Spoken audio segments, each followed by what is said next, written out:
Hey, welcome to the Big Promo Cast, episode 37. We're doing it long distance today. We're not in the same room like we usually are, so maybe kind of clumsy. In fact, it's been kind of clumsy up to now. I'm going to talk about some FedEx and UPS issues that are going to be coming up, and an unbelievably expensive fancy T-shirt. Nice. I'm going to be talking about mentorship and a campaign that Guitar City is doing. Guitar City? Guitar Center. Yeah. Oh, Guitar Center. You're right. Thank you. Oh, cool. Yeah, I like Guitar Center. Okay, let's go then. I'm going to hit this button right here. It's 4. Sweet. Welcome to the Big Promo Cast with Amber and Rich. In this podcast, Amber and Rich discuss the world of marketing, branding, and promotional products. Now, here's Amber and Rich. Yeah, I think when my thing broke a minute ago, it reset to that thing being quiet. So, anyway, see what happens. Go ahead, Amber, if you want to. I keep looking over here at your face, and I need to be looking at Marcus' face. So it's very. Maybe if I just set this piece of paper up here so I don't see it. There we go. Cool. You want to go first? Sure. All right. So Guitar Center has created a making music campaign. Basically, what they've done is they've taken recognized and rising musicians to do a series on YouTube or website until this. And they're having people come up on social media videos about why they make music using the hashtag why we make music. And the purpose of this seems to be to understand the impact of music, while also kind of spreading joy through this dumpster fire of the year. My words, not theirs. But this is not the first time this has been done this year. Other brands have actually done a music campaign throughout this year as well. Okay. Bud Light Seltzer and the American Red Cross teamed up to do something like this back in May. Oh, wow. Okay. Yeah. So, and Guitar Center is hoping to get this rolling and really becoming a big thing, partially to hopefully increase sales for Christmas. Huh. Oh, of course, yeah, because, well, I'll tell you what, they've probably been making a lot of money because people are staying home and taking guitar lessons and stuff like that. So I think they're probably doing fine, but that's awesome. Cool. Anything to add, or is that pretty much it? No, that's pretty much it. I don't have anything to add to that at all. My first one is about FedEx and UPS anticipating something they're calling it Ship-ageddon. Bill and Kirby talked about this last week, and it was on my list, and I didn't, it's bad news, but it may start affecting a lot of people. They're going to have a potential shortfall of 7 million packages. They're already, right now, maxed out. And so anything we add to that is just going to cause mayhem. They've already started, like if you send something overnight from Dallas to whatever, Kansas City, they don't guarantee anything.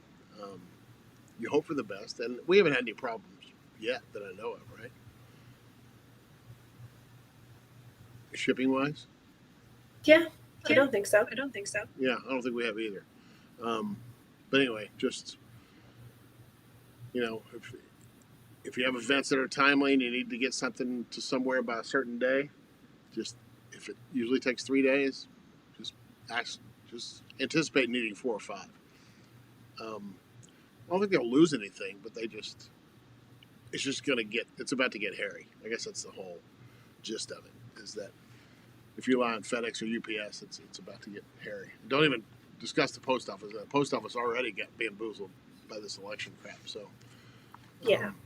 That's kind of a scary thing too. So, but anyway, that's the only bad news I have.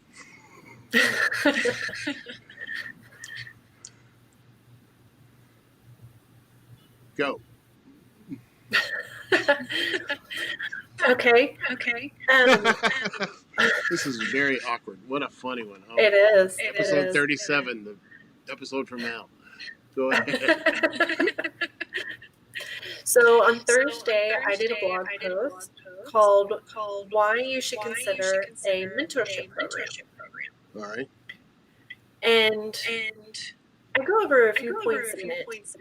But one of the main things that I talk about is that a mentorship program, it includes a symbiotic relationship. So mentors actually end up getting just as much as mentees do out of being in this program. Okay. I was actually in the promo kitchen mentorship thing a couple years ago. I remember that. And it was really awesome. Like I was being mentored, but my mentor was always talking to me about how he was getting just as much out of it as I was. And that was really cool to know. That is cool. Yeah. I've never done a mentorship program either as a student or a teacher, either one. I have people in the world that I have considered mentors, like people that I looked up to or respected, but it wasn't an official coaching situation. Maybe I should think about doing something like that. I don't know. Don't have anything to add to that either, except that's interesting. I think everyone should have a mentor at some point. Yeah.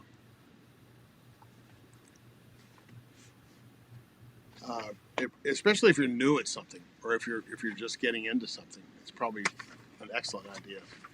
Oh yeah, absolutely. They didn't post a picture of this stupid thing. So anyway, my next one is going to be a weird one because that's not what I wanted. I wanted to go to here. This one right here. Okay. You're done with mentors? Yep. Okay. I'm going to switch over to the unbelievable T-shirt that costs $590. Scratch and Sniff, of all things. Oh my goodness. This also, this article from the New York Times is pretty funny, but it's meant to be a comedy parody kind of thing. It's not really it's not an informative article, other than it tells you who has the shirt and who is selling it and how much it is. But it's a lot of tongue-in-cheek stuff. Like they say, you have to get uncomfortably close to somebody to scratch and things like that, and it's kind of a weird situation. But they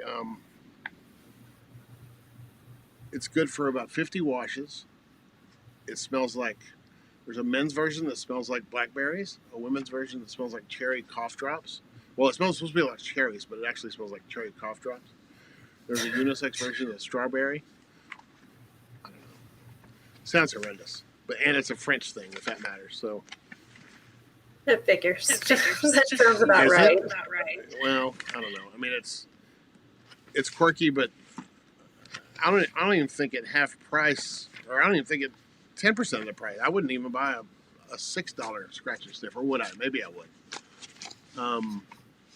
But I don't know maybe if it smelled like chicken. Maybe KFC should get the scratch and sniff gravy shirt. Didn't that smell? Or did it just have the gravy stains? Huh? I think it had a smell to it. Yeah. So, and that, I'm sure it wasn't $600. So anyway, what would be your preferred T-shirt smell?